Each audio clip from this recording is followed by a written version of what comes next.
చందమామ కథ. తారుమారైన తీర్పులు. పూర్వం సింహల దేశంలో ఒక వర్తకుడుండేవాడు. ఆయన సముద్ర వర్తకం చేసి చాలా లక్షలు గడించాడు. ఆయన వృద్ధుడై చనిపోయే సమయంలో తన కొడుకైన జయపాలుణ్ణి పిలిచి అతనికి తన వ్యాపారం అప్పగించి, నాయనా, నువ్వు కూడా నాలాగే సముద్ర వ్యాపారం చెయ్యి, కానీ పొరపాటున కూడా వంచక మహాపట్టణానికి వెళ్ళకు అని సలహా చెప్పాడు. తండ్రి పోయాక జయపాలుడు తన 4 నౌకలను తీసుకుని వ్యాపారం చేయసాగాడు. వంచక మహాపట్టణానికి పోతే ఏమి జరుగుతుందో తెలుసుకోవాలని అతనికి కుతూహలం పుట్టింది. అతను తెలివిగలవాడు. అందుచేత ఎవరైనా తనను మోసం చేసినా తాను ఎత్తుకు పై ఎత్తు వేయగలనన్న ధైర్యం అతనికి ఉన్నది.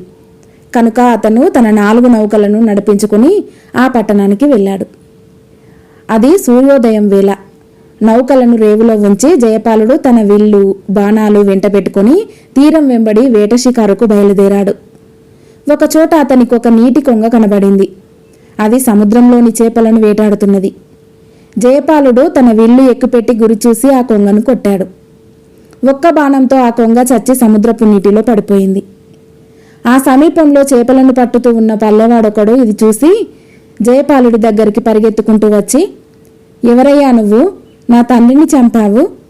నీ మీద రాజుగారితో ఫిర్యాదు చేస్తాను, చూస్తూ ఉండు అన్నాడు. ఆ కొంగ నీ తండ్రా అని జయపాలుడు ఆశ్చర్యంతో అడిగాడు. అవును, కిందటి జన్మలో నా తండ్రి. ఇప్పుడు నీటి కొంగ జన్మ ఎత్తి నాకు చేపల వేటలో సహాయపడుతున్నాడు అన్నాడు పల్లెవాడు. జయపాలుడికి కోపం వచ్చింది. పో, దిక్కున్న చోట చెప్పుకో అని చేపలు పట్టేవాణ్ణి గదమాయించాడు. తర్వాత అతను నగరం ప్రవేశించి నడుస్తూ ఉండగా ఒక మనిషి ఎదురై, ఎన్నాళ్లకు కనపడ్డావు బాబు? చాలా కాలం క్రితం నేను నా కుడి చెవి మీ తండ్రి గారి వద్ద తాకట్టు పెట్టి 10 రూపాయలు తీసుకున్నాను. ఆ బాకీ చెల్లిస్తాను, నా చెవి నాకు ఇప్పించు అన్నాడు జయపాలుడితో. జయపాలుడి నిర్ఘాంతపోయి మనిషికేసి చూశాడు. అతనికి ఎడమ చెవి మాత్రమే ఉన్నది, కుడి చెవి లేదు. మా నాన్నగారు నీ చెవి గురించి నాకేమీ చెప్పలేదే అన్నాడు అతను ఆ మనిషితో. నా చెవి నాకు ఇప్పించకపోతే నేను నీ పైన ఫిర్యాదు చేస్తాను, చూసుకో అంటూ ఆ మనిషి వెళ్ళిపోయాడు. జయపాలుడు మరికొంత దూరం వెళ్ళేసరికి ఒక స్త్రీ ఎదురై, చూడు నాయనా, 16 ఏళ్ల క్రితం మీ నాన్నగారు ఈ ఊరు వచ్చి నన్ను పెళ్లాడి తన దారిన తాను వెళ్ళిపోయాడు. నాకు మనోవర్తి కింద 10,000 రూపాయలు ఇస్తానని ఆయన మాట ఇచ్చారు. ఆ డబ్బు నువ్వు ఇస్తావా లేక ఫిర్యాదు చేయమన్నావా అని అడిగింది. జయపాలుడు ఈ దుర్మార్గాన్ని సహించలేక, పో, నేను నీకు దమ్మిడి కూడా ఇవ్వను అని తన నౌకల వద్దకు తిరిగి వెళ్ళాడు. అక్కడ రేవులో అతనికి ఒక మంగలి కనిపించి, క్షవరం చేయమంటారా బాబు అన్నాడు. ఏం తీసుకుంటావు అని అడిగాడు జయపాలుడు. నన్ను సంతోషపెట్టండి దొరా అన్నాడు మంగలి. జయపాలుడు సరేనని వాడి చేత క్షవరం చేయించుకొని 1 రూపాయి ఇవ్వబోయాడు. మంగలి తీసుకోలేదు. 5 రూపాయలు ఇచ్చినా వాడు నిరాకరించాడు. జయపాలుడికి ఆగ్రహం వచ్చి, నీకు నేనేమి ఇవ్వను, దిక్కున్న చోటుకు వెళ్ళి చెప్పుకో అన్నాడు. చేపలు పట్టేవాడు, చెవిలేనివాడు, ఆ ఆడమనిషి, మంగలి ఈ 4 రాజసభకు వెళ్ళి జయపాలుడిపైన ఫిర్యాదులు చేశారు. జయపాలుణ్ణి రాజసభకు పిలిపించారు. విచారణ ఆరంభమైంది. మొదట చేపలు పట్టేవాడు రాజుగారితో, మహారాజా, చచ్చిపోయిన నా తండ్రి నీటి కొంగగా పుట్టి నాకు చాలా కాలంగా చేపల వేటలో సహాయం చేస్తుంటే ఈ మనిషి ఆ కొంగను కాస్త చంపి నాకు తీరని నష్టం కలిగించాడు అన్నాడు. రాజుగారు జయపాలుడి కేసి తిరిగి, ఈ చేపలు పట్టేవాడికి 1 నౌక పరిహారం ఇయ్యి అన్నాడు. తర్వాత చెవిలేనివాడు ఫిర్యాదు చేశాడు. మహారాజా, ఈ మనిషి తండ్రి దగ్గర నా కుడి చెవి తాకట్టు పెట్టి 10 రూపాయలు తీసుకున్నాను. ఆ బాకీ చెల్లివేస్తాను, నా చెవి నాకు ఇప్పించమంటే ఈ మనిషి నన్ను దిక్కున్న చోట చెప్పుకోమన్నాడు అని వాడన్నాడు. రాజుగారు తీర్పు చెబుతూ జయపాలుడు చెవిలేని వాడికి 1 నౌకను పరిహారంగా ఇవ్వమన్నాడు. తర్వాత స్త్రీ జయపాలుడిపైన ఫిర్యాదు చేసింది. ఆమెకు కూడా రాజుగారు జయపాలుడి నౌక 1 ఇవ్వవలసిందిగా తీర్పు చెప్పాడు. ఆఖరుకు మంగలి వచ్చి ఫిర్యాదు చేశాడు.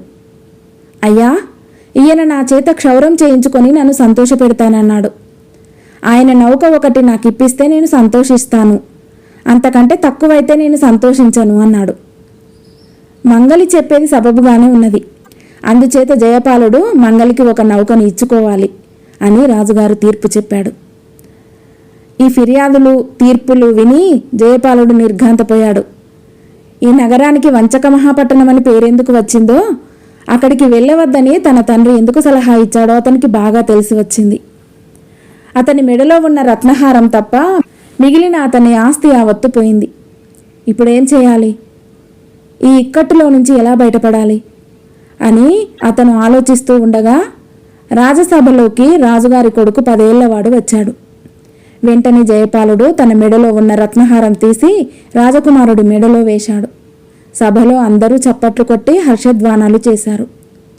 రాజుగారు కూడా తన కొడుకుని దగ్గరికి పిలిచి అతని మెడలో ఉన్న రత్నహారం చూసి ముచ్చటపడ్డాడు.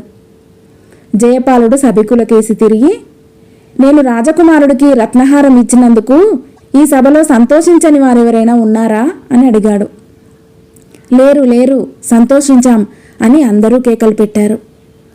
జయపాలుడు మంగలికేసి తిరిగి, ఏమోయ్, నీ మాట ఏమిటి, నువ్వు కూడా సంతోషించావా అని అడిగాడు. మంగలికి సంతోషించానని చెప్పక తప్పింది కాదు. జయపాలుడు రాజుగారికేసి తిరిగి, మహారాజా, మంగలిని సంతోషపెట్టాను, అందుచేత వాడికి నేను నౌకనివ్వనవసరం లేదనుకుంటాను అన్నాడు. అవును, అవసరం లేదు అన్నాడు రాజుగారు. తర్వాత జయపాలుడు శ్రీకేసి తిరిగి, అమ్మా, నీ మనోవర్తి విషయం ఒక సంగతి చెప్పాలి. ఆ మనోవర్తి నీకు ఇస్తాను, కానీ ఒక చిక్కున్నది. మా దేశాచారం ప్రకారం భార్య భర్తతో సహగమనం చేయాలి. దురదృష్టవశాత్తు మా తండ్రి గారు 1 ఏడాది క్రితం పోయారు. అందుచేత నువ్వు చితి పేర్చుకొని చచ్చిపోయినట్టయితే నీ వారసులకు 10,000 ఇస్తాను అన్నాడు. నేను బలవంతాన ఒకనాటికి చావను అన్నది శ్రీ.